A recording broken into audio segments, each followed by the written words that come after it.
Assalamualaikum warahmatullahi wabarakatuh. Perkenalkan nama saya Azmi Mufi Ataya dengan NIM 23010200001 dan saya berasal dari kelompok A04 Senggarang Laut. Jadi, pada video kali ini, saya akan mempresentasikan seminar proposal saya yang berlokasi dari Senggarang Laut. Jadi, tanpa berlama-lama, saya akan menjelaskan tentang slide pertama, yaitu hasil observasi kami.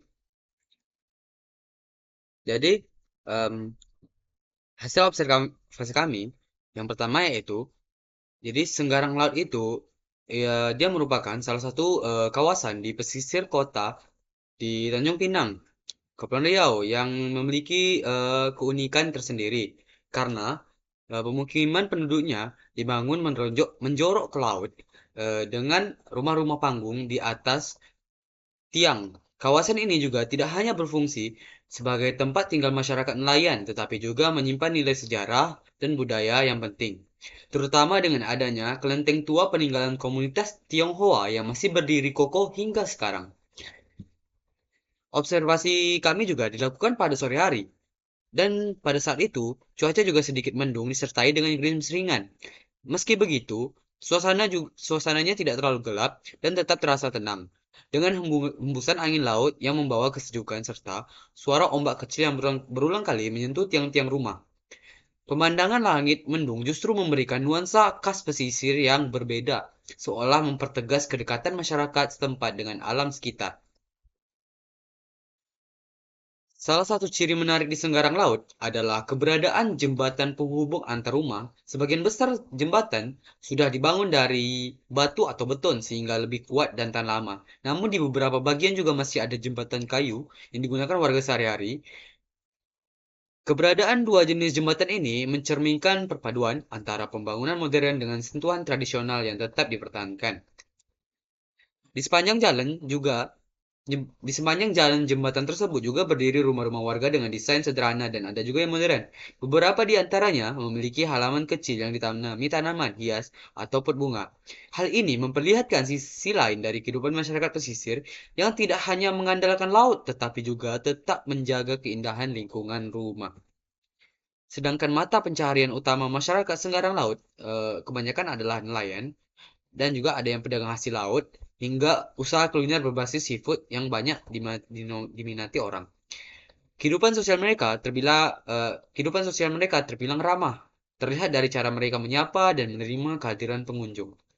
Secara keseluruhan, Senggarang Laut bukan hanya sekedar kampung nelayan, melainkan kawasan yang menyatukan aspek budaya, sejarah, dan kehidupan modern. Meskipun sore itu cuacanya agak sedikit mendung, wilayah ini tetap menampilkan pesona khasnya yang sulit ditemui di tempat lain, yang menjadikannya menarik untuk diamati, diteliti, maupun dikunjungi sebagai destinasi wilayah dan pesisir. Jadi, saya akan menjelaskan tentang eh, pada tanggal 19 September apa yang kami lakukan. Jadi, pada tanggal 19 September, kami melakukan engineering design proses dengan langkah awal menempelkan kertas post-it yang telah diisi dengan benda-benda yang kami lihat di sepanjang observasi. Setelah itu, kami mengkategorikan benda-benda tersebut menjadi beberapa kategori, yaitu elektronik, benda mati, benda alam, kendaraan, hewan, dan lokasi atau tempat.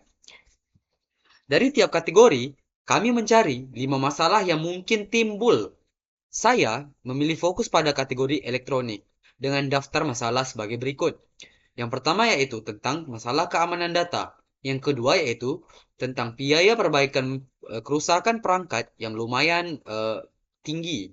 Dan yang ketiga ada ketergantungan terhadap gadget. Yang keempat yaitu kerusakan produk cacat bisa merugikan pemilik.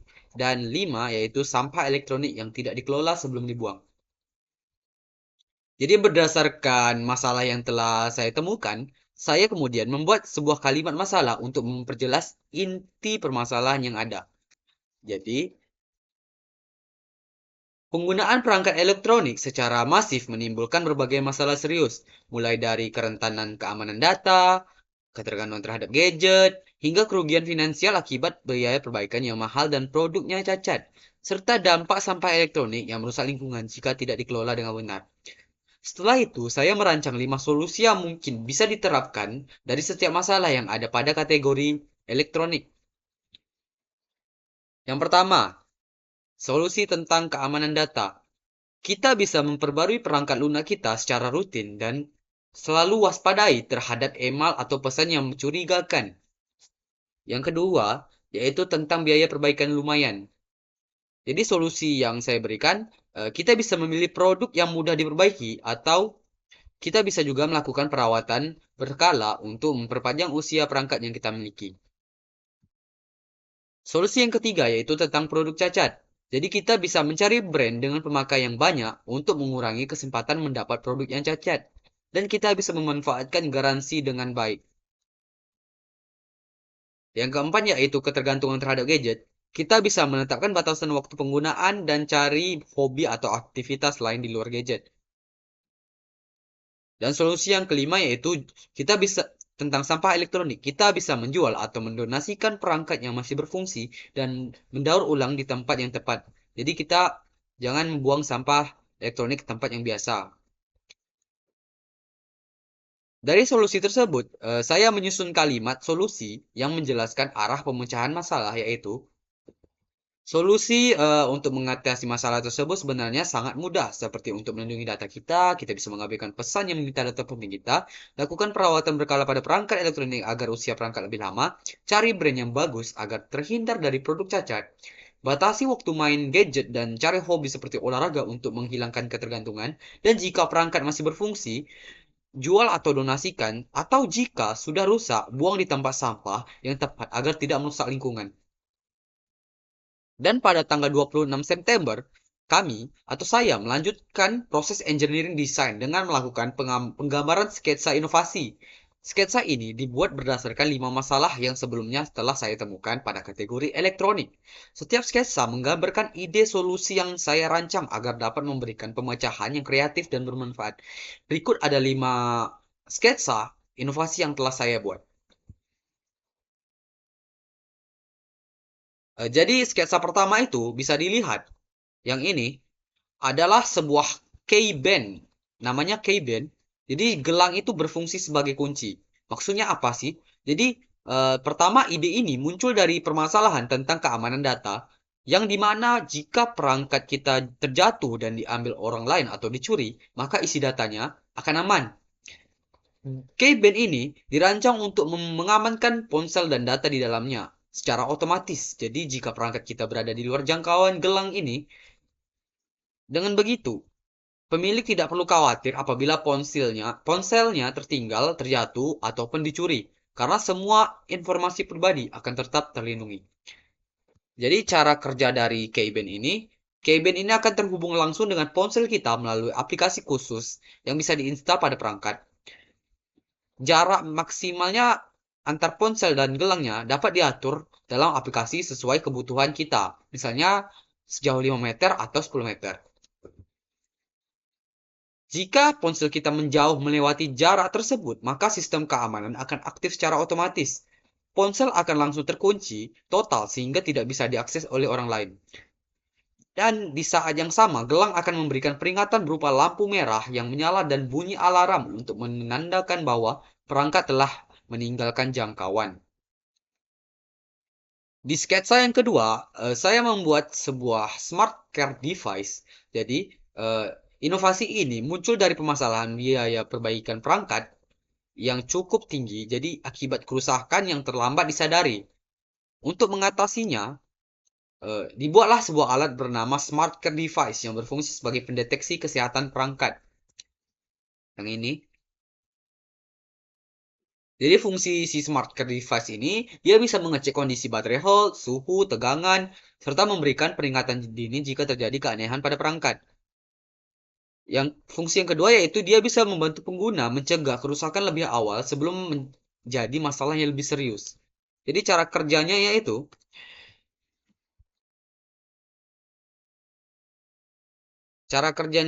alatnya itu berbentuk seperti yang digambar. Dia berbentuk seperti flash disk dengan layar LED di alatnya dan USB Type-C untuk menghubungkan langsung ke perangkat. Jadi ini adalah USB Type-C-nya dan ini adalah perangkat yang menampilkan, ini adalah layar LED yang menampilkan keadaan perangkatnya gimana, keadaan perangkatnya. Jadi setelah terhubung, sensor di dalam alat ini akan membaca data kesehatan perangkat dan hasil pemeriksaan akan ditampilkan di layar ini pada smart card device ini. Dan jika ada kondisi abnormal, misalnya baterai panas atau tegangan tidak stabil, LED akan menampilkan peringatan khusus di sini juga. Dan sketsa yang ketiga, yaitu sebuah software yang bernama Timekeeper. Jadi, inovasi ini lahir dari permasalahan ketergantungan berlebihan terhadap gadget, terutama penggunaan aplikasi hiburan atau media sosial yang menghabiskan banyak waktu. Jadi, solusinya itu adalah sebuah aplikasi bernama Timekeeper yang berfungsi sebagai pengatur waktu penggunaan aplikasi di smartphone. Yang ini. Jadi, cara kerjanya itu si aplikasi bisa mengunci sebuah aplikasi untuk jangka waktu tertentu, misalnya 1 jam atau pada jam tertentu, misalnya jam 7 sampai jam 10. Jadi pengguna bebas memilih aplikasi yang mana aja ingin dibatasi dan sebelum aplikasi dikunci, akan ada peringatan kalau aplikasi tidak akan bisa dibuka selama dikunci. Pengguna juga harus menyetujui hal tersebut agar aplikasi bisa berjalan. Dan jika pengguna mencoba membuka aplikasi yang sedang terkunci, maka akan muncul pesan alert atau peringatan, juga reminder motivasi seperti ayo buang waktu ke hal yang berguna. Jadi si reminder ini bisa kita atur juga sesuai yang kita inginkan. Dan jika ada kondisi darurat, aplikasi bisa dibuka dengan emergency pass. Jadi emergency pass ini terbatas, mungkin maksimal 2 kali sehari, cuman bisa gitu, untuk hanya keadaan darurat. Si aplikasi ini juga bisa mencatat berapa kali pengguna mencoba membuka aplikasi yang dikunci, mencatat berapa lama aplikasi tidak digunakan, dan memberikan notifikasi saat aplikasi berhasil dikunci atau ketika aplikasi tersebut kembali terbuka. Sketsa keempat yaitu yang ini, jadi ini adalah e-warranty card atau EWC. Jadi e-warranty card ini adalah kartu garansi digital yang dilengkapi QR code. Setiap kartu itu memuat identitas produk seperti logo, brand, nomor seri, dan logo brand, nomor seri, dan masa garansi. Dan terhubung ke aplikasi khusus bernama EWC atau e-warranty card untuk mempermudah verifikasi dan klaim garansi secara online. Jadi komponen kartu ini eh, ya itu tadi logo merek atau brand, nomor seri, uh, unique serial number, masa garansi dari mulai dan berakhir kapan, dan QR code yang telah terenkodekan ke ID produk atau URL halaman ke server pabrik. Jadi cara kerja si EWC atau e-warranty card ini, jadi saat kita membeli perangkat atau produk, retailer atau si pabrik ini akan mengaktifkan kartu di sistem dan dia akan menginputkan nomor seri atau info pembelian. Dan yang kedua yaitu pembeli bisa memindai QR menggunakan aplikasi EWC dan aplikasi akan memvalidasi QR ke server pabriknya dan menampilkan data produk dan status garansi. Jadi jika kita butuh klaim garansi, kita bisa mengisi form singkat dan mengupload foto permasalahan yang terjadi pada perangkat kita. Jadi EWC akan mengirimkan klaim tersebut ke back end pabriknya. Yang kelima yaitu pabrik atau service center bisa menerima request dan menghubungi pengguna untuk verifikasi dan jadwal service atau pergantian. Dan sistem juga akan mencatat histori dari klaim yang dilakukan oleh pengguna di aplikasi untuk referensi. Dan sketsa yang terakhir, yang ini adalah sebuah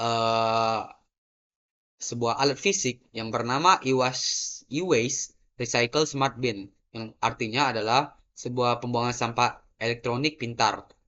Jadi inovasi ini dirancang untuk mengelola limbah elektronik atau e-waste. Tujuannya itu untuk mempermudah proses daur ulang sejak dari tempat pembuangan awal sehingga sampah elektronik tidak tercampur dan lebih mudah diproses kembali.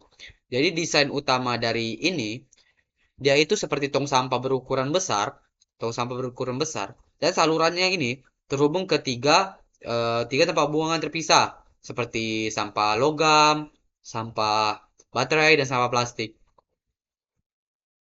Jadi cara kerja dari ini, sampah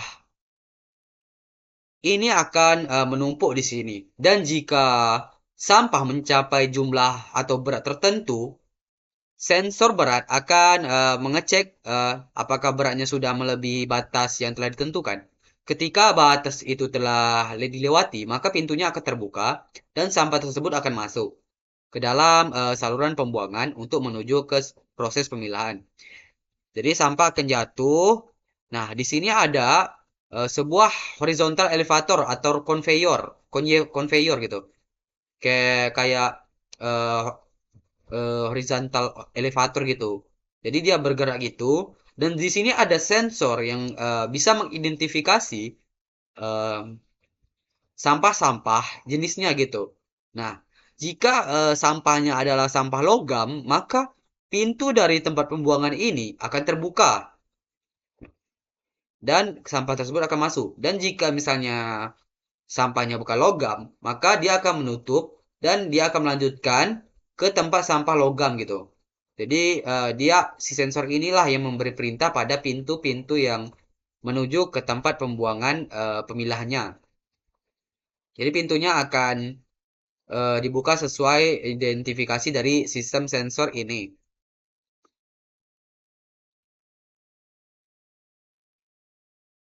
Baik, eh,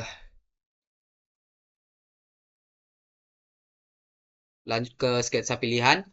Jadi setelah membuat berbagai jenis inovasi, jadi akhirnya saya memilih Timekeeper sebagai desain final karena lebih mudah direalisasikan tanpa memerlukan biaya tambahan. Selain itu, inovasi ini juga memiliki kelebihan yaitu dapat membantu mengurangi ketergantungan terhadap gadget, memberi pengaruh positif bagi penggunanya serta berpotensi untuk terus dikembangkan di masa depan.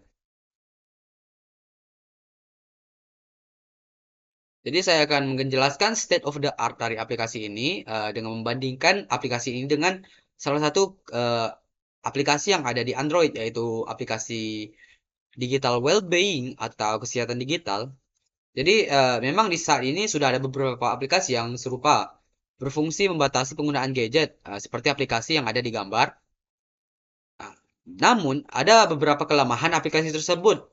Umumnya terletak pada pengaturan waktu yang masih bersifat global dan juga keterbatasan dalam mengatur rentang jam tertentu, tampilan yang standar, serta kemudahan untuk dimatikan sehingga membatasi efektivitasnya.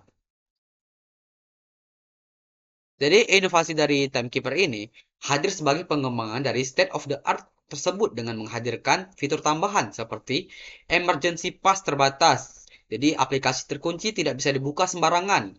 Berbeda dengan digital wellbeing yang bisa langsung dimatikan gitu. Yang kedua yaitu ada pesan motivasi atau reminder yang dapat kita kostumisasi. Jadi agar lebih personal dan sesuai dengan kebutuhan kita. Dan juga yang ketiga yaitu ada pencatatan detail aktivitas seperti jumlah percobaan membuka aplikasi terkunci dan durasi aplikasi yang terkunci jika tidak digunakan. Dengan begitu, Timekeeper ini tidak hanya mengikuti jejak aplikasi serupa, tetapi juga menghadirkan penyempurnaan yang lebih relevan dan efektif dalam membantu pengguna mengelola waktu.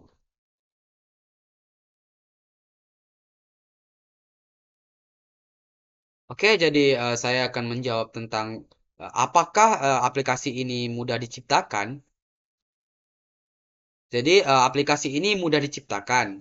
Jadi Timekeeper ini relatif mudah dibuat karena tadi saya bilang hanya berupa aplikasi berbasis perangkat lunak. Jadi sehingga tidak membutuhkan perangkat keras khusus. Pengembangannya mungkin bisa menggunakan bahasa pemrograman mobile seperti Kotlin untuk Android dan Swift untuk iOS. Nah, apakah ini murah atau gratis, ya aplikasi ini bisa diciptakan dengan biaya sangat rendah karena bahkan gratis jika menggunakan tools open source. Jadi pengguna pun tidak perlu membeli perangkat tambahan, cukup menginstal aplikasi ini di gadget yang mereka miliki. Apakah ramah lingkungan? Iya, karena berbentuk aplikasi digital. Jadi Timekeeper ini tidak menghasilkan limbah fisik atau sampah elektronik baru. Dengan demikian, penggunaan aplikasi ini lebih ramah lingkungan dibanding inovasi berbasis hardware atau perangkat keras. Apakah mudah digunakan? Jadi desain aplikasi yang dibuat ini dengan tampilan sederhana dan cukup intuitif. Jadi pengguna cukup memilih aplikasi mana yang ingin dikunci dan menentukan durasi atau rentang waktu dan sistem akan bekerja secara otomatis. Apakah kecil atau biaya perawatannya kecil atau ekonomis? Jadi aplikasi ini sebenarnya tidak membutuhkan biaya perawatan khusus, hanya cukup dilakukan update berkala dari sisi pengembang atau developer untuk memperbaiki atau menambah fitur bagi pengguna. Jadi tidak ada biaya tambahan dalam pengoperasiannya. Baik, jadi itulah hasil observasi, design thinking, dan di sketsa dan final sketsa saya. Jika terlebih dan kurang saya mohon maaf. Saya akhiri dengan Assalamualaikum warahmatullahi wabarakatuh.